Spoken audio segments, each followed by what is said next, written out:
in 1983, Martin Scorsese made King of Comedy. And even though it was 83, people regard it as the last 70s film ever made. The aesthetics, the look, the acting, the process, it looked like a 70s movie, even though it was made in 1983.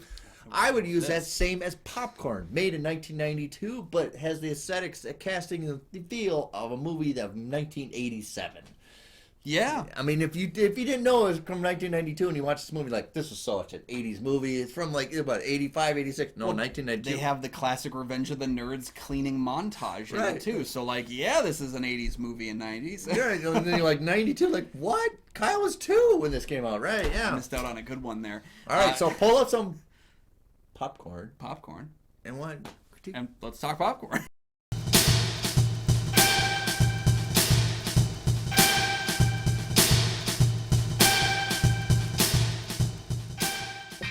Hey, welcome back to the show. I'm one of your hosts, Kyle Goethe from GoatFilmReviews.com. He sure is. All right, I'm Nick from the St. Paul Filmcast. Thanks for finding us. Thanks for watching. And for our loyal fans, thank you for continuing to support the show. Another way you can support the show, join the Patreon. You can check out we have talked about our best intros, our Brian De Palma critiques. We also talked about Alfred Hitchcock as well. You get those exclusive if you join the Patreon, as well as you get to tell us what to do for another feature movies. Oh, yeah.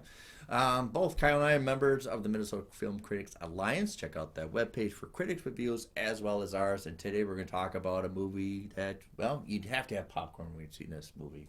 I know, I feel bad I didn't have it until the second hour. I stopped and was like, I gotta get a bowl. You have a great popcorn machine in the movie. It's a great, it's yeah. a classic old-fashioned one. Yeah. So when a group of student filmmakers try to raise money for their schooling with an all-night horror marathon in an abandoned theater, they unwillingly find themselves in a trap. A masked killer from beyond the grave, obsessed with an experimental snuff film, has arrived to continue the bloodshed started years earlier. Okay, so this is written by Alan, I'm going to mess it up. Ormsby, right? I think so. He written the screenplay for Cat People. We should get his name right. And Death Dream. We'll get back to Death Dream in a minute. But then he was supposed to direct, and then they kicked him. Yeah, 3 weeks into shooting, he had apparently shot the movies within the movie, and he was too detail-oriented. That's what the rumor was that he was like spending too much time on those, where they were going to lose days. So he was replaced, and also the actress playing Maggie was also replaced 3 weeks in with Julie Scholen. So right. Spend a little time trying to make it the movies which are totally Svengoolie movies. Oh, yeah. These mosquitoes. William Castle-esque things. Yeah. Oh, well, yeah, get into it, because I don't know if anybody knows who William Castle is. Oh, yeah. So William Castle, one of the people I look up to most in the film world, was the horror movie gimmick king. Yeah, and he loves basically I love gimmicks, man. Give me some gimmicks in movies. He loves gimmicks. William Castle basically always had something to go with his films, and the fun thing is most of his movies are still entertaining without them, but add those gimmicks in and you got something cool. 13 Ghosts had a special kind of 3D where you wore the glasses to see the ghosts, and when you take them off, the movie was still regular. You could see it without, but you'd put the glasses on and see them. See the ghosts. There was also the Tingler, which not a lot of people got to experience because they didn't have it in every theater, but the seats in the theater were wired, so that way when the movie would go blank, somebody's seats would buzz because you'd be at the Tingler, and that's the only way to get rid of it is to laugh. Now, I remember they also had a Tingler dragged down the aisle. Oh, I think so, yeah. Yeah, also that. And I think there was one for House on Haunted Hill, but I think skeletons flew through the... Yes, just like in the movie. Place, yeah. Yes, in the movie. So every one of the movies within movies in this has some sort of gimmick related to it, and it's very much a William Castle homage. And it seals the deal for how you get rid of the bad guy, too. Yeah. You get a William Castle gimmick to end it. So, yeah, that's William Castle. He kind of started out, it's a good, interesting bio link to investigate his life before you get into this movie. I'm not really a big fan of the title. I don't know. The title is a weird way how they got, because it's supposed to be... So apparently it has something to do with the plot of an earlier version of the script that was eventually excised before filming began, but the producers liked the title and kept it. Yeah, we're gonna take another movie where the producers like the title, and I think it's a wrong choice because it doesn't sell what the movie is. I think you have to do something like Tingler, something like that, because popcorn just doesn't, like, what are we doing? Yeah, it's tough. I don't know what title I would have chosen. I like the idea of the popcorn being associated with the all-night horror marathon, but then I would have worked it into the script again. I don't hate the title. I just don't think it has anything to do with the movie. Yeah. And it's like it has almost something to do with the movie. almost, where it's like write some scenes in where people are actually using popcorn, or have the killer use it as a killing tool or something. I don't know. Of course, if you're going to make a horror movie, you need a mom. Why don't you have the mom from E.T., also the mom from Cujo, and the mom from The Critters, and and she's going to be America's mom. Really. And she's going to be in Jeepers Creepers Reborn, which is coming up pretty soon. It's Dee fantastic Wallace. 0% Jeepers Creepers Reborn. Dee Wallace, who is not afraid to keep coming back. She was in Critters 5. She's in a bunch of Rob Zombie films. She was just in The Munsters. She's still operating at her level where she's going to keep making movies and you can deal with it. But luckily, we all love her. So I didn't realize it was her on the first moment because of the hair color. Same with me. It was so red and it was so much shorter because she always kind of had short hair. My wife had so much shorter. It's like it's the mom from E.T. I heard the voice. That was what made me do it. So yeah. Let's get down to casting right now. Tony Roberts. You recognize him from Serpico. He would recognize him from Amityville the Demon. You love that one too, though. Yeah. The well in the basement. Yeah. But taking up Pelham 123, which is another great classic 70s movie. So Tony Roberts in there. Also Ray Walston. He's done a lot of movies like South Pacific, but he also is Mr. Hand from Fast Times. Yeah. Makes a small appearance. And I think it's just it's one of those like flashing and then maybe you think about maybe he's the bad guy. It's not I kept thinking when's he going to pop back in the narrative because I love Ray Walston and unfortunately he doesn't. I still think he steals so many scenes of the 6-hour miniseries The Stand where he portrays a character who I know. Oh God, so I still think of him as Mr. Hand. Yeah, Ray Walston is fantastic, and he does so much with so little screen time. He's like the Tom Cruise of Tropic Thunder for this film, where he's in it for like a scene, and the entire movie's been stolen. Right, you're like, where is he? Where is he coming back? Yep. Another actress is Freddie Mae Simpsons. She's kind of gone away a little bit, but you recognize her. She had a good kind of, well, not the lead part in A League of Their Own, but she was prominent in the movie. There's somebody did a nice biography of Freddie Mae Simpson. She kind of like sports better than movies, and she kind of gone away. And there's this campaign to bring her back, maybe or something like that. But she's also she's got such a look to her. She's got such a unique because she's so tall and just like her presence on screen is just so enigmatic. That, I mean, again, not a lot of scenes in the movie. No, but she does do what she can with each of them. And I think she's great for that character acting kind of a thing that is really on prayer. So. Yeah, and you got to when you go see the movie at the film festival, you got a bunch of people who are acting like the Muppets when they go to see their. So it's like the popcorn flying everywhere. Can anybody sit still? No, right? Yeah, I feel like this movie inspired the Scream 2 opening. Because the only thing I have a problem with in Scream 2 is like if I went to that screening, I'd be pissed. There's no chill. There's this everybody's not going to relax, right? Yeah. So they fired Alan, and then they came in with Mark Harrier. Mark Harrier is the actor from Porky's Revenge, right? He's in Porky's 2 the next day, and Porky's Revenge. He's not in the 4th film. As I say, they're slashing movies without the slashing. Yep. And then he went. This is like his first time directing. How did he get him? It's like he did a couple of short films that looked like they were done on like an iPhone after that. Like he hasn't done anything else major. Which is I don't know where it came from. My only guess: this film was originally tried to get into the hands of Bob Clark, who directed Porky's. Okay. They wanted him to do another horror film like he did with Black Christmas. He didn't want to do it, so he suggested a friend of his who could write it. That still wasn't Mark Harrier, but maybe it moved someday down the line. Like Mark's a nice dude.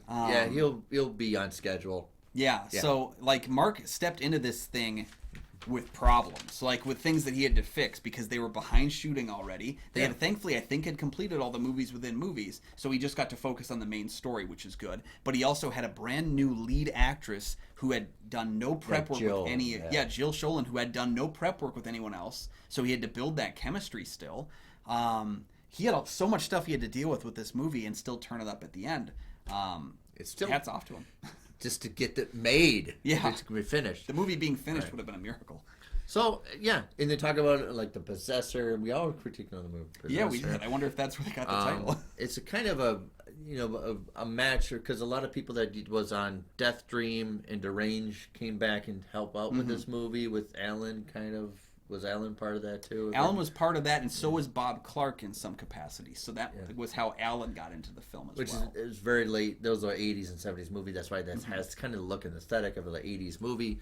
Cinematographer is Ronnie Taylor. He went on to do, I think his inspirational film is Gandhi. Gandhi, yeah. But also check out Sea of Love, which is a very under the radar Al Pacino good movie.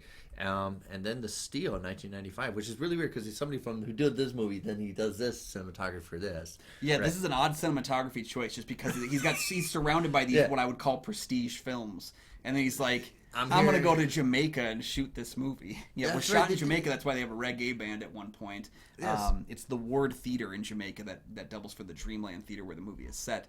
Because I was very confused, like, why is there a reggae band? I'm not against it. It's very engaging, but why is it here? So another connection from Porky's and Porky's 2 is the editor, right? I think so. Yeah, Stan Cole. Yeah. Yeah, he also did Black Christmas. And so you have a lot of loose connections from previous movies, and it gets this almost kind of a reunion kind of a thing to this. The way that the people are connected is so odd because, again, it's an actor turned director, but he's using all the elements that his buddy Bob Clark used, and it's just odd, like this kind of nebulous how did this movie get made question keeps popping up. And it's not intentional, but it's just how it formulated. Let's become, I know this guy from this movie. Let's bring him in. Yeah, it was like a hodgepodge of, I got a buddy. Right, yeah. So that's the backstory from Popcorn from 1992, and now get to our review. All right, so this was my first time watching Popcorn. Yours as well, right? Yes. Yeah. I would have to say completely to sit down and watch it from beginning to end. It's my first time.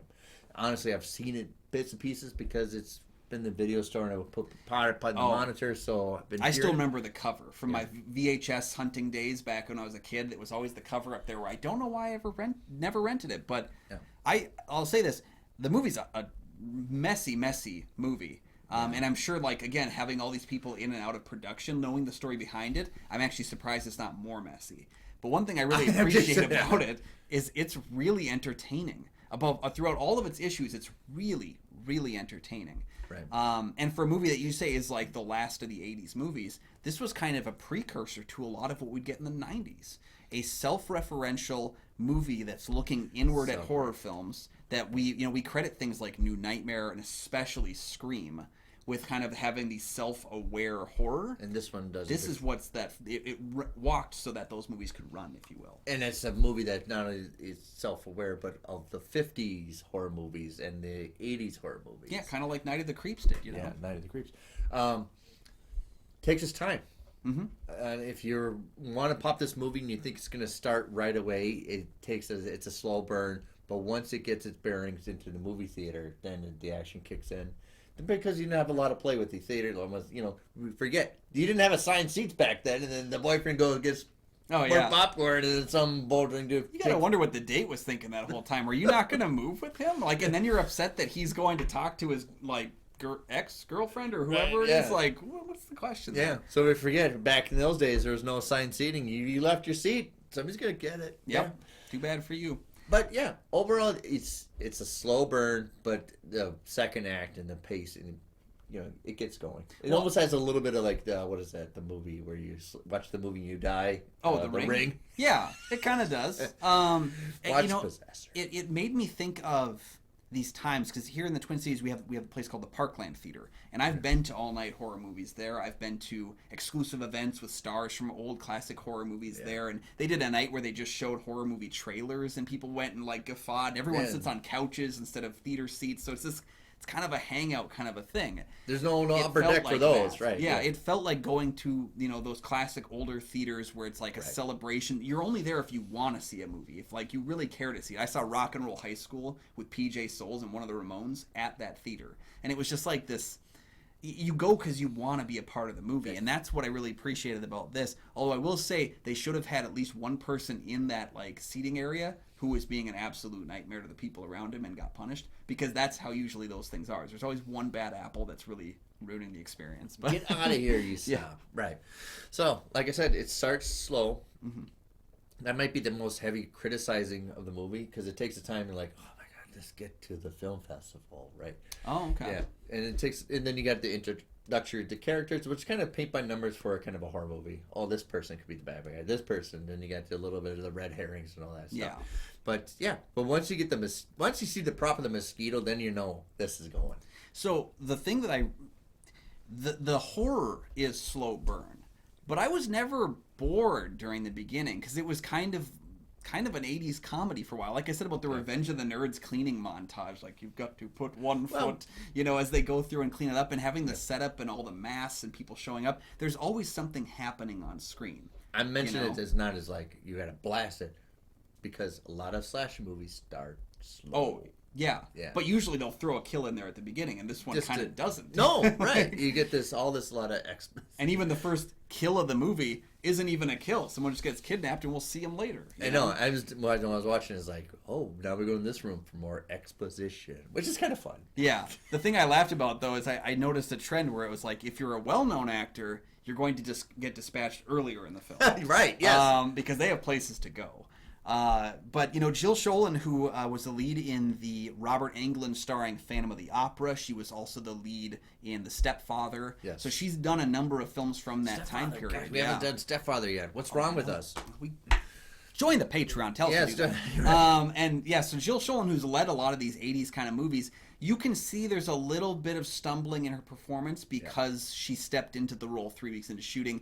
And part of it, I can't tell. Apparently, anytime where they didn't have her specifically on screen, they just reshot and kind of like her reaction to people talking. So some of the scenes they'd shot, she wasn't even in there interacting with the people. Like reshooting it so you can get the reaction and to it. And so there is a little bit of disconnect with her at times with the film, and I don't know who to blame for that. The producers, I guess. But, there is that kind of stumble. When she's on with it, she's doing really well. When she's actually in a scene sharing with someone else, I'm really enjoying the interaction. I also really like Tom Villard. I've never seen anything else with Tom Villard, who played Toby, kind of the bumbling, stumbling kind of a character who we're all just kind of thinking, he's going to die horribly, isn't he? Yeah, the one that it's like, he's gooey. Yeah. Right? You're going to get murdered. Yeah. Right. Yeah. And I do like the reveal of the bad guy, the costume. That was pretty cool. Yeah. And how it does take all your preconceived notions and left turn. I didn't see where it was going with that. I thought it was going to be fairly obvious. Like they're setting up who the killer is. It's going to be that guy, right? And the way it kind of turns away from it and does its own thing. The only problem I have is there's that dream sequence with Dee Wallace. Or it's like a surreal thing where she looks up at the letters and the letters fall off and it says possessor, and it's like when she's going to the theater and it's by like, herself. And... this is supernatural, but our killer isn't supernatural. So like, what is it? I mean, like, I'm not really sure if that was intentional, like, who cares moments, or. I did get a chuckle because you can tell, like, off camera, there's a stage, one of the crew members throwing the letters at her feet. Yeah. But then they shoot it like they're pulling the strings. Yeah. But it's cut. Then they're like, all right, action. All right, they are. Yeah. Which makes it fun. And you're like looking, you're like, that letter wouldn't have been up there. So it's like the angle, it's not going down, they're going this way, which makes it fun. That's what you think is not working for the movie is why you want to watch it. Yeah, I think it's the amount of fun that the cast is having that is palatable. Kelly Jo Minter, who plays Cheryl in the film, she was also in the fifth Nightmare on Elm Street film. She's in The Lost Boys and People Under the Stairs, and she's another one of those actresses that I saw her in this film and I just lit up because I really have enjoyed her in a lot of the horror films she's been in. She doesn't get as much to do, but when she's on screen, she pops. She has a good chemistry with everyone else. You had to say it. You had to say pop. You got Malcolm Danare, who also he plays the guy who's running the explosive seats, and he gets a pretty good dispatching as well. Which I felt was due because he was in the movie Christine, and he's an absolute dirtbag in that movie as well. Good catch. This is why we enjoy the movie, because there's so many things we've seen before. Yeah. And it's not taking itself serious. Yeah, I'm not like sure. Like Hellraiser takes itself serious. Yeah. This one is, let's have some fun. I think if you weren't a fan of these kinds of things, like a Joe Bob show or an Elvira, Sven Gullig, kind of a if you weren't really into that kind of celebration of horror cinema, or willing to celebrate horror cinema, if you're the person who only sees the new Blumhouse movie when it comes out, you're probably not going to find as much to love about this. But I'm a child of horror. I've grown up my entire life watching horror. I watch good horror, and I watch a lot of bad horror, too. I got a lot out of this movie. You snob. I know. I don't do no elevated horror. No. There's a lot of payoff for this. And it's one of those, it's just enjoyment. I think the title's kind of misdirectional. You think, what is this? Because you don't get enough information from the cover. Well, the title doesn't give a lot of story. It embodies to me the feeling of the movie. You know, we talked about this with A Bay of Blood. We talked about it with Blood Diner. Great movies to get your buddies around a table and watch. I was thinking out loud when I was watching the movie. Why don't you put in the cover them having antics in the movie theater as somebody's dying? Yeah. And everybody's like, "Yay!" That's Yeah, the like whole, have that's someone being like strangled in the back or and something. everybody in the like movie that, theater throwing popcorn like, "Yeah!" But that's the movie right there. Yeah. Instead of like the face thing, it's like, are you trying to be serious? That poster got me when I was a kid. Not enough to apparently rent it, but enough where I remembered it for decades. And when I saw it on Shudder, I was like, "We're talking this movie." So, yeah, it's one of those things. The popcorn doesn't really work as a title. The poster doesn't really work as a poster, but they sure got me eventually. The gimmick didn't work for a movie that loved gimmicks. Yep. And it's it's But it sad still that works. the movie didn't do well. It did so poorly that actually some markets who received it on the second week shuffled it to their discount theaters. That's how poorly the film did. So it was never really destined to do the well. presentation of it. You had to sell it like April Fool's Day sells itself. Yeah, that's actually a good comparison. You got to sell it the whole. Everybody's getting massacred, and we're like, "Yay!" Yeah, because that's what we are the whole time watching it. But get a couple of friends together, open up your Shudder account while it's still available on there, and watch popcorn. I had a lot of fun with this movie, and it's a movie that I will be revisiting.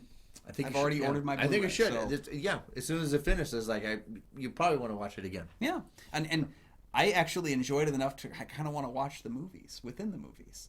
The mosquito one. The mosquito one too, because there's actually a '90s movie called Mosquito that scarred my fragile 6-year-old mind when I saw it. It disturbed the hell out of me as a kid because there's a whole scene where it sucks a guy dry, and so I kept thinking about that movie while watching the Mosquito movie. I'd love to see something with odorama. Or explosive sparky there's something like that. Sparky, yeah. Like I totally come to mind the movie Shocker. Shocker. Yeah, Shocker with that kind of in the theater. Oh man, that would have been great. Yeah, it would. Right. Bygone era. Have you seen Popcorn? Yeah, let us know your thoughts on the film down below. Did you eat popcorn while you watched it? We need real honest answers, folks. Should. Yeah. Should. It should say on the cover. It should have come with a bag when you purchased it. I bet it did.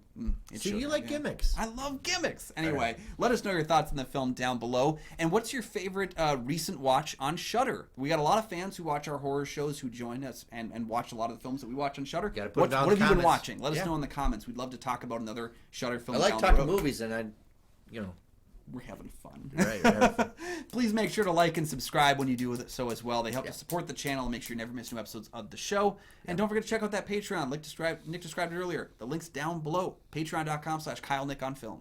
And thank you guys for joining us on the show. You can find all my film reviews, including 31 Days of Horror Part 9, over on GoatFilmReviews.com.